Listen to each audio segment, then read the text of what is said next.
এবং মুস্তাফিজের এবারে দল পাওয়ার সম্ভাবনা, তার প্রাইসটা গেলবারের থেকেও বেশি হয়ে যেতে পারে সেই সম্ভাবনা, এবং ট্যাগলাইনে যেটা দেখছেন যে আইপিএল এবার নতুন দলে মুস্তাফিজ খেলতে যাচ্ছেন, সেই আলোচনাটা করছি এবং যথেষ্ট যৌক্তিক এবং সঙ্গত কারণে এই আলোচনাটা এই মুহূর্তে করতে হচ্ছে। কারণ আপনারা সবাই জানেন যে আগামীকাল যে 1355 জন বিদেশি ক্রিকেটার রেজিস্ট্রেশন করেছে, সেই লিস্টটা ছাটকাট হয়ে যাবে, কাটছাট হয়ে যাবে, এবং সেখান থেকে আসলে সংখ্যাটা কমে আসবে ক্রিকেটারদের। বাট মুস্তাফিজুর রহমান যে আসলে শর্ট লিস্টের মধ্যেও থাকবেন, আবুধাবির নিলামে তিনি উঠবেন, এটা নিয়ে কোনো ধরনের ডাউট নেই। একটু আপনাদেরকে বলে নিই যে মুস্তাফিজুর রহমান আসলে কোন দলে যাচ্ছেন। এখন পর্যন্ত আইপিএলে তিনি 5টা দলের হয়ে খেলেছেন, 10টা দল অংশগ্রহণ করে।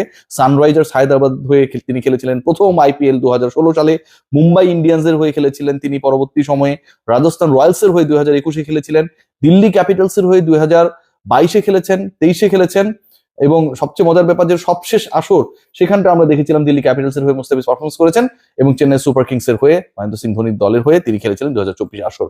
অর্থাৎ এই যে আমি দলগুলোর কথা বললাম, হায়দ্রাবাদ, মুম্বাই, রাজস্থান, দিল্লি, চেন্নাই, এর বাইরে একটা দল মুস্তাফিজের ব্যাপারে প্রবল আগ্রহী হয়ে ওঠার সম্ভাবনা রয়েছে, এবং সেই ডিসকাশনটা নিয়ে আসলে এবারে আলোচনা হোয়াট অ্যাবাউট সাকিব আল হাসান, সেই আলোচনায় হয়তো আসার চেষ্টা করব শর্টকাটে আলোচনাটা যদি শেষ করতে পারি।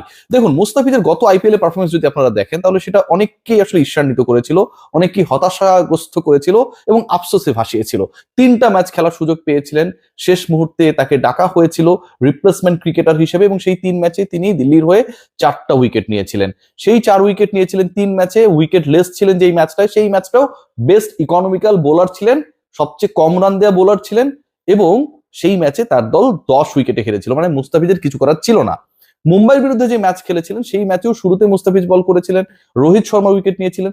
পাঞ্জাবের সাথে যে ম্যাচটা খেলেছিলেন সেই ম্যাচে মুস্তাফিজ 3 উইকেট নিয়েছিলেন, এবং সেই 3 উইকেট নেওয়া ম্যাচেও সবচেয়ে ইকোনমিক্যাল বোলার ছিলেন আমাদের ফিটজ। সো আউট অফ 3 ম্যাচেস আপনি 2টাতেই হচ্ছে বেস্ট ইকোনমিক্যাল বোলার, এবং দলকে সার্ভিস দিয়েছেন, 3 ম্যাচে 4 উইকেট নিয়েছেন, এবং আপনাকে পিক করা হয়েছে এমন একজন ক্রিকেটার হিসেবে যাকে মেগা অকশন থেকে নেওয়া হয় না, রিপ্লেসমেন্ট ক্রিকেটার হিসেবে নেওয়া হয়েছে। যেই দলটা তাকে নিল, এবং তার খেলা নিয়ে অনেক অনিশ্চয়তা ছিল, তাকে তার ফ্র্যাঞ্চাইজি টিম চাচ্ছিল, বাংলাদেশ পাঠাবে কি পাঠাবে না, এটা নিয়ে একটা অনিশ্চয়তা, শেষ পর্যন্ত ফিজ গিয়েছেন, শেষ পর্যন্ত Fizz without any training, proper orientation ছাড়া পারফর্ম করেছেন, এবং পারফরমেন্স করে তিনি দেখিয়ে দিয়েছেন যে আগের মৌসুমে 2024 মৌসুমে চেন্নাই সুপার কিংস এর হয়ে মুস্তাফিজ যে আইপিএলটা খেললেন, সেই আইপিএলে তার লাস্ট ম্যাচ খেলা পর্যন্ত তিনি উইকেট টেকারদের লিডার বোর্ডের টপ উইকেট শিকারী ছিলেন। তারপরেও তাকে চেন্নাই ধরে রাখেনি, তারপরেও মেগা অকশনে তাকে কেউ কেনেনি, কিন্তু শেষ পর্যন্ত যখন বাধ্য হলো একটা দল রিপ্লেসমেন্ট ক্রিকেটারকে ইনক্লুড করতে, সেই জায়গায় মুস্তাফিজুর রহমান গিয়ে পারফর্ম করে দিলেন। সো সেই ফিজকে কেন নিতে চাইবে না দলগুলো? আরেকটা কারণ রয়েছে, মুস্তাফিজকে তো নিতে চাইবেই, একই সাথে এবারের আইপিএলে মিনি অকশনে, অকশন মিনি হলেও দলগুলো যেহেতু 25 সদস্যের স্কোয়াড করতে পারবে, বিদেশিদের হিসাব রয়েছে সেখানটায়, 31টা বিদেশিদের স্পট ফাঁকা রয়েছে।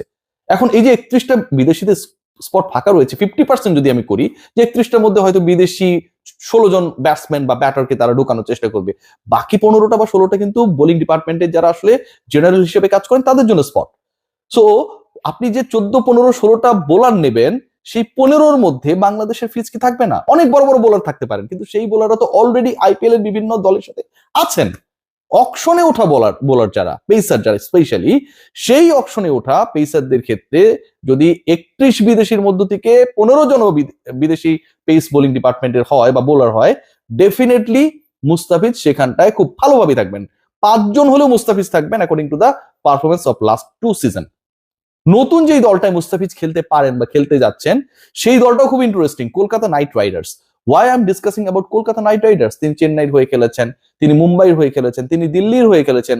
মুস্তাফিজের যে আইপিএল ক্যারিয়ার সেটা যথেষ্ট বর্ণিল দেন সাকিব আল হাসান, কিন্তু কলকাতা নাইট রাইডার্স তার ব্যাপারে আগ্রহী হয়ে ওঠার সবচেয়ে বড় কারণ যে এই যে ক্রিকেটারদেরকে আপনি কিনবেন, যে অকশনটা হচ্ছে আবুধাবিতে, সেখানটায় অর্থের দিক থেকে, ক্রয় ক্ষমতার দিক থেকে, টাকাওয়ালা এই হিসাব যদি করি, সবচেয়ে এগিয়ে রয়েছে কলকাতা নাইট রাইডার্স। শাহরুখ খানের দল, তাদের ঝুলিতে রয়েছে ক্রিকেটার ছেড়ে দেবার হিসাব অনুযায়ী একটা দল কত টাকা খরচ করতে পারবে সেটা নির্ধারিত হয়। সো কলকাতা নাইট রাইডার্স এর পকেটে এখনো রয়েছে প্রায় 65 কোটি rupee, 65 crore rupees. Kolkata Knight Riders তারা এত টাকা নিয়ে মিনি অকশনে বা নিলামে যাচ্ছে কারণ they need to purchase too many cricketers, এবং সেই হিসাবে Mustafizur Rahman could be hot cake for Kolkata Knight Riders.